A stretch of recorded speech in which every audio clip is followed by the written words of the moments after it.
Россия. Таджиков убили, избили и арестовали, русских отпустили.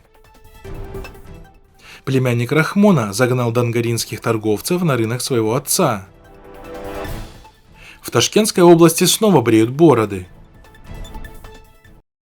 Суд Иркутской области России арестовал на 2 месяца 3 трудовых мигрантов из Таджикистана по обвинению в хулиганстве и попытке убийства.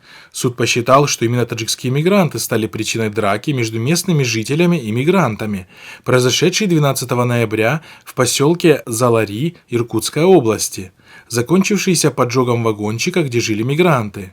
В результате поджога погибли 21-летний уроженец Файзабада Хасанзода Насимджон Саидали и 19-летний уроженец Гиссара Гулзада Сираджидин Амонулло.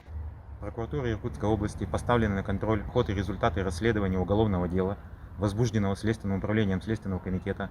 Следственные органы России полагают, что главными подозреваемыми в этом уголовном деле являются таджикские граждане Курбонмат Садиков и Далер Хасанов, которых они обвиняют в попытке убийства, а также Джумабой Искандаров, обвиняемый в хулиганстве. Все трое из числа тех, кто в результате поджога был госпитализирован в больницу с различными травмами.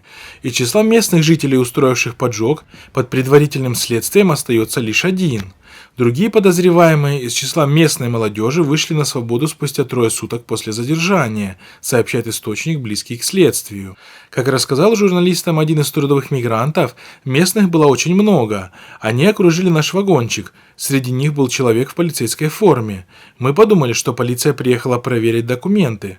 Мы хотели выйти, но прибывшие закрыли двери вагончика и начали стрельбу.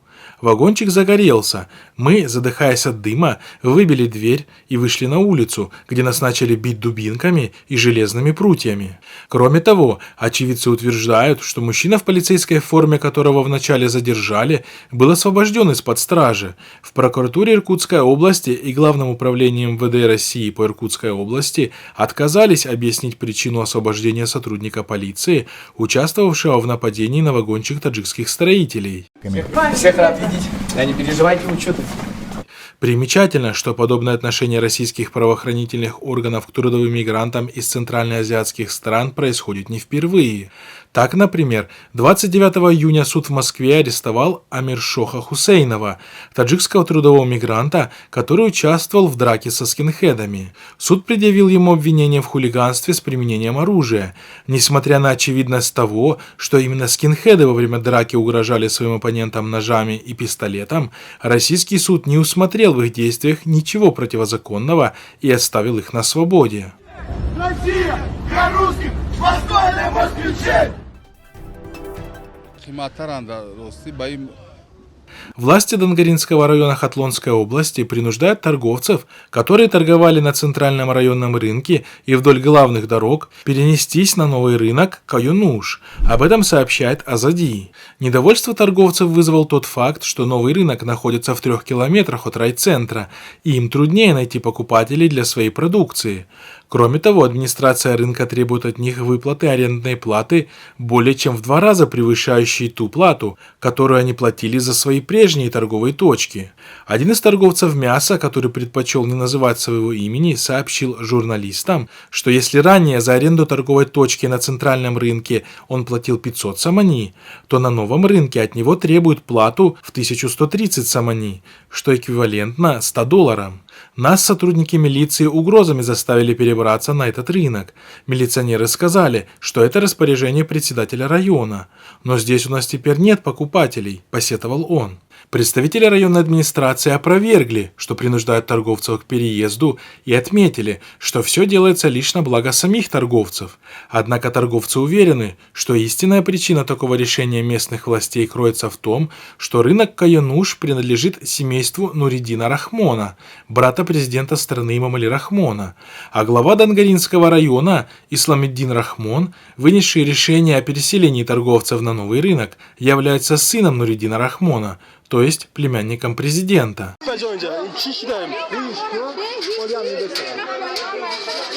Наблюдатель отмечает, что это не первый раз, когда торговцев принуждают работать на рынках, которыми владеют члены семейства Рахмона. Так, например, в начале 2020 года сотни предпринимателей и торговцев строительного рынка Джалджам были переведены на новый рынок Кушонийон, владельцем которого является зять Рахмона Шамсулло Сахибов. Еще ранее, в 2017 году, власти снесли рынок Шох-Мансур в столичном центре, а его торговцев вынудили перевестись на новый рынок Пойтахт-90, возведенный на $40 миллионов из бюджетных средств. Спустя некоторое время название рынка Пойтахт-90 было заменено на Мехргон, а его владельцем стал тот же зять президента Сахибов.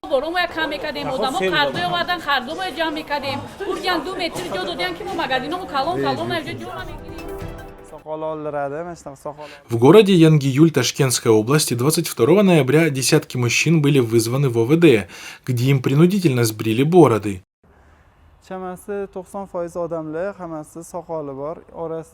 Активисты сообщают, что в последнее время в области участились рейды на мужчин, носящих бороду. Об этом сообщают узбекские СМИ. По словам одного из местных активистов, в течение последнего месяца только в одном Янгиюле бороды сбрили 22 мужчинам. Сбрить бороды заставляют только соблюдающих религию мужчин.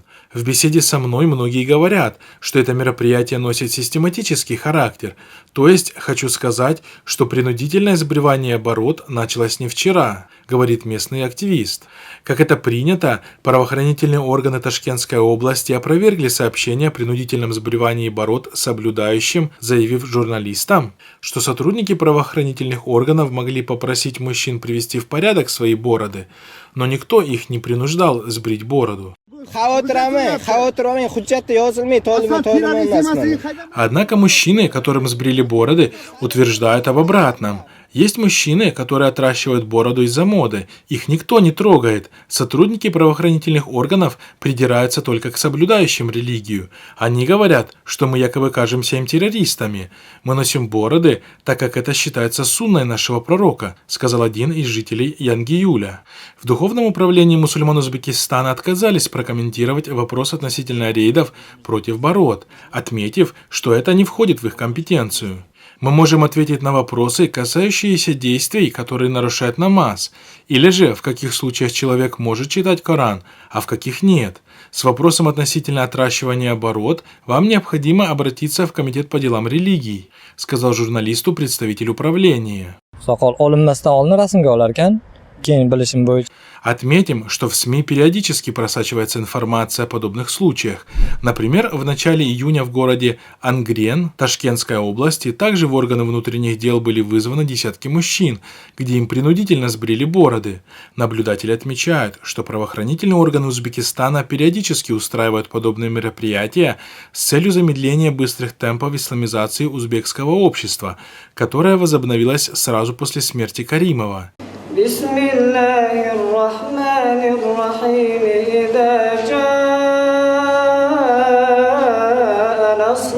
Эксперты отмечают, что после прихода талибов к власти в Афганистане узбекские власти стали еще больше опасаться влияния исламских политических идей на узбекское общество. Штраф yozib berishdi, mana